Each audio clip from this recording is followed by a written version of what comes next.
Three, two, one.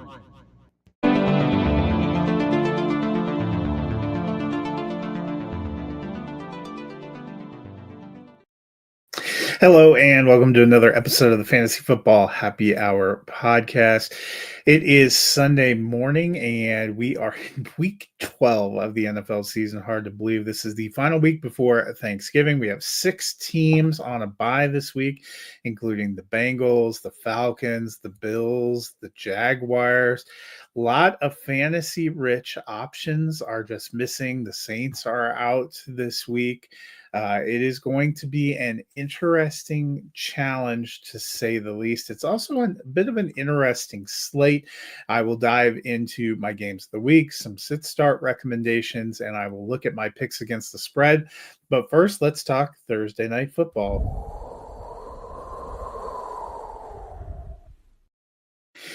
Fresh off a big win against the Baltimore Ravens at home, the Pittsburgh Steelers went into Cleveland. Looked like it would be kind of a lopsided game. They came in 8-2. Browns were 2-8, a little bit reeling. But there is a history of the Steelers, particularly under Mike Tomlin, not doing well on Thursday night games, not doing well on Thursday night division rivalry games. They did not do well in the snowy confines of Cleveland on Thursday night either. The Browns getting the 24-19 victory. Steelers slide to 8-3. They're still in first in the AFC North. They still have a lead over the Ravens. Ravens already sitting on 4 losses. The Browns moved to 3-8. Jameis Winston has now led the Browns to victories over the Ravens and the Steelers. They haven't had a great season, but that is a pretty impressive mark. Be curious to see how both teams do as we continue to make our way through the season. The Steelers are in the midst of a very heavy divisional stretch to close the season. They've only played 2 of their 6 divisional games. They still have 2 with the Bengals, another with the Browns, and another with the Ravens down the stretch. That will likely decide how the AFC North goes. That'll decide how the Steelers season goes. So far, 1-1 in those games, a little bit surprising, but we will see how they fare. The other big piece of news this week was the New York Giants, coming out of a bye, decided to first bench Daniel Jones. They are going with Tommy DeVito as their starter this week and potentially for the rest of the season. But then, as of yesterday, they have now officially released Daniel Jones. Jones expected to clear waivers. He is hoping to sign with a contender for the stretch run of the season. We will see how that goes. Obviously, some big doings for the 2-8 Giants. Giants season relatively over. They are probably sliding toward a high draft pick. Will Brian Dable and Joe Shane be the ones to make that pick? Surely they will be going for some kind of a franchise quarterback. That remains to be seen, and I'll be curious to see how this Giants team responds and how they play down the stretch. Obviously, an interesting decision to jump Tommy DeVito to the starting position over Drew Lock, who they acquired to be their kind of veteran backup and quarterback competition this off season. Well, that'll do it for some of the Thursday night and news and notes. Let's talk about some of my games of the week. As always, I will focus on one game to highlight from each of the windows today, as well as a look at the primetime game on Sunday and Monday night. My early window suggestion is the 8-2 Minnesota Vikings at the 4-6 Chicago Bears. This is the third and final game for the Bears in what was considered to be a very important 3-game homestand. They are 0-2 so far, and the Vikings, quietly 8-2. They are just on the heels of the Detroit Lions. They are cruising toward the playoffs. This is no easy game. Second game now under a new offensive regime for the Chicago Bears. Can they get a little something going? They had a great chance to upset the Green Bay Packers last week, just had a blocked field goal that did not go their way. Vikings have a pretty stout defense too. This will definitely be a challenge. Should be a good NFC North divisional battle. My late window game is the 5-5 San Francisco 49ers traveling to play the Green Bay Packers. They are 7-3. They are kind of sitting there in third in their division, but they are in a good position to make the playoffs. The 49ers would be out if the playoffs started today. And unfortunately, they are going to be down Nick Bosa and Brock Purdy today. It has been an injury-riddled, difficult season for the 49ers. They are starting Brandon Allen as they go into Green Bay. Jordan Love, not quite as shiny as he was in his first year as a starter, but this team's still doing well, still tracking toward the playoffs. This has a big impact on the NFC playoff picture, and especially on the NFC West, where each team is 5-5 or better. The 49ers, the Seahawks, and the Rams all at 5-5. The Arizona Cardinals at 6-4. That's kind of a tight matchup. 49ers cannot really afford any more losses, but this is going to be a tall order in Green Bay with a backup quarterback. The Sunday night football game is the Los Angeles Rams, one of those 5-5 NFC West teams, hosting the 8-2 Philadelphia Eagles. The Eagles coming off that big win over the Washington Commanders. They've given themselves a good position in the division. They're in a good position in the NFC, the kind of the second seed right now, chasing the Detroit Lions. The Rams, meanwhile, they've been up and down. They've dealt with their own spate of injuries, but they are getting healthier. They have this game at home. They really could use a victory if they want to remain tight in the NFC West race and in the playoff race in general. Possibly the best game of the week is Monday Night Football. It is the Harbaugh Bowl. John Harbaugh and the 7-4 Baltimore Ravens are at Jim Harbaugh's 7-3 Los Angeles Chargers. Both these teams would be in the wild card field if the playoffs started today. The Chargers currently sitting as the 5 seed, the Ravens currently sitting as the 6 seed. The Ravens are chasing the Steelers in their division. Getting a win here can move them one game closer, and they still have one more head-to-head matchup left to come. The Chargers, meanwhile, have been quietly consistent. They're a couple of games back of the Kansas City Chiefs. Probably don't have an incredible chance of winning the AFC West, but they have a great chance of being in the playoffs as a wild card right now, sitting in the best wild card position. They would love another signature win at home to kind of build upon that lead. We'll see if they can get it. That is, a couple of the best games of the slate are the primetime games, which is probably something that has a lot of the schedule makers happy. That's a look at some of the games of the week. Let's look at some lineup suggestions.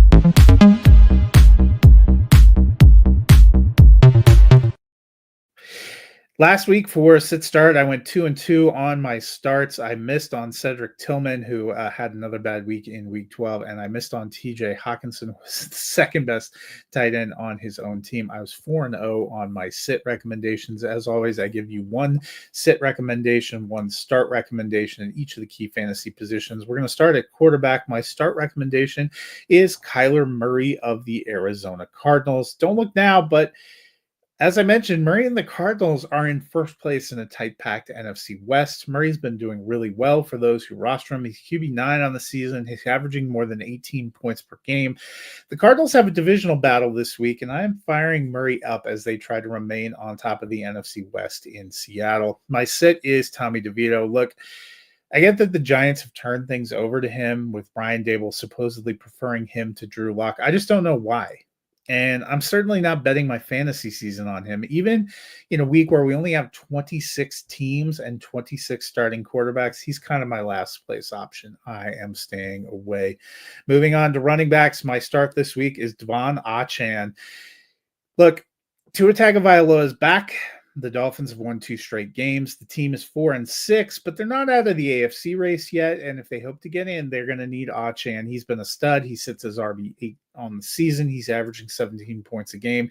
He's been a big part of the passing game and is the team's leading rusher. He is definitely in my lineup. Meanwhile, I'm sitting Rico Dowdle of the Dallas Cowboys. The Cowboys' run game has been non-existent of late. Dowdle is still the lead back, and he has a role in the passing game, which helps. But the production just isn't there consistently. With the Cowboys facing a good Commanders team this week, I'm not firing up a Cowboys running back. My wide receiver numbers, I am starting Courtland Sutton of the Denver Broncos. Believe me, this is not all about homerism. The Broncos, with Sutton, he has been their best and most consistent receiver. Bo Nix is kind of humming along. This pass offense is starting to hit his stride. Sutton has been good for the team on the field and in fantasy. Do you know he is wide receiver 15 on the season? He's had 15 or more points in 5 of his last 6 games. This week, facing a weak Raiders team with a playoff berth in their sights, I think the Broncos and Sutton will do just fine. Meanwhile, I am sitting Jacoby Myers, the receiver, on the opposite number. With Devontae Adams in New York, Myers is the top dog in the Raiders receiver group. But the problem is it's not a robust offense, and The Raiders face a very good defense that kind of smothered the Atlanta Falcons wide receivers last week. I'm just not starting Myers this week. There is a Raider I like, and that is tight end Brock Bowers. He is my start this week. The Raiders' offense hasn't been great, but there has been one good and consistent piece, and that is Bowers. No matter who has been at quarterback or how the team has done, he's found a way to thrive. He's tight end one on the season, averaging 16 points per game. And that includes 23.7 points in the Raiders' first game against the Broncos, which was also a blowout. I'm firing up Bowers. My set, meanwhile, is Noah Gray of the Kansas City Chiefs. There's a lot of buzz for Gray. He's kind of had an expanded role. He had a huge game last week against the Bills, catching a pair of touchdowns.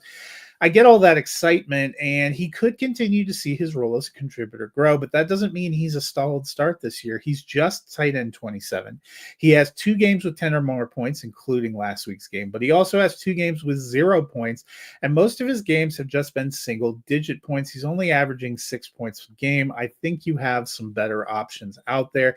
Kansas City's playing Carolina. Could be a little bit of a lopsided game, although Carolina's played better of late, but there's just too many pieces and too many options for me to feel like Noah Gray is a reliable starter at this point. Well, that'll do it for the sit starts. Let's wrap up with some picks against the spread. And I was pretty hot in week 11, going 10-4. That got me to 89-77. But as continues my tradition of just whiffing on these Thursday night games against the spread, I took the Steelers minus 3.5. So I am now sitting at 89-78 as we move through the rest of the week. Here are the rest of my picks against the spread. I'm taking the Chicago Bears plus 3.5 points. I think the Vikings will get the straight up victory, but I think this one is going to be tight, just like the Green Bay game was tight. I'm taking the Detroit Lions minus 7.5 against the Indianapolis Colts. The Colts looked better last week. The Detroit Lions are incredible. I'm taking the Miami Dolphins minus 7.5 at home over the Patriots. Look, I know the Dolphins have been somewhat uneven, but they are starting to get in a groove. They are starting to find themselves, and I don't think New England is a great team. I'm taking the Tampa Bay Buccaneers minus 5.5 in New York. As I mentioned, am not in on Tommy DeVito. The Buccaneers are getting Mike Evans back, and they're off a bye. I think that is a good thing. I'm taking the Washington Commanders minus 10.5 at home against the Cowboys. It is a huge spread. Commanders lost a couple of games. I think they are going to want to get back on a winning path, and the Cowboys just do not have a good energy. I'm taking the Carolina Panthers plus 11.5 at home against the Chiefs. I'm no idiot. The Chiefs are going to win this game, but I don't think they've not been blowing out anyone, and I don't think they're going to blow out the Panthers today.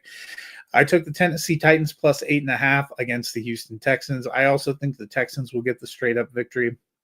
But divisional games tend to be close, tend to be competitive. Tennessee has not gotten trucked by a lot of teams this year. So I am going to keep this one more like a 1-touchdown victory for the Texans. So I took the points.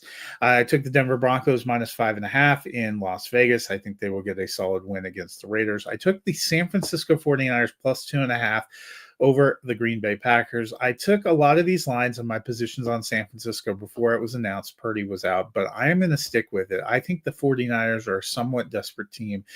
They can't really afford to lose here. If they do, they're probably seeing the postseason slide away. I think they just find a magical way to get done. I took Seattle minus 1.5 at home against the Cardinals. I think this will be a good competitive game, but I like the Seahawks energy, and I think this NFC West is going to remain somewhat deadlocked for a few more weeks. I took the Philadelphia Eagles minus 2.5 in Los Angeles. I like the Rams, and I think they have a chance, but I feel like the Eagles will get a win here. And I took the Baltimore Ravens minus 2.5 in Los Angeles against the Chargers. Both these teams are scrappy and fighting strong, but I think the Ravens are the more hungry and more desperate team here with 4 losses. They really can ill afford much more if they want to make some kind of a run toward a decent seed in the AFC playoffs. I think they will get a win in Los Angeles. So that'll do it for my picks against the spread. That's a look at my thoughts on week 12 of the NFL season. I will be back next week, getting a look at the Week 13 slate, which is huge, which kicks off with Thanksgiving. So I may be back on a little bit early to preview all the Thanksgiving and Black Friday games. Until then, I hope you guys have a wonderful, wonderful weekend and a great rest of the week, and I will see you for Week 13.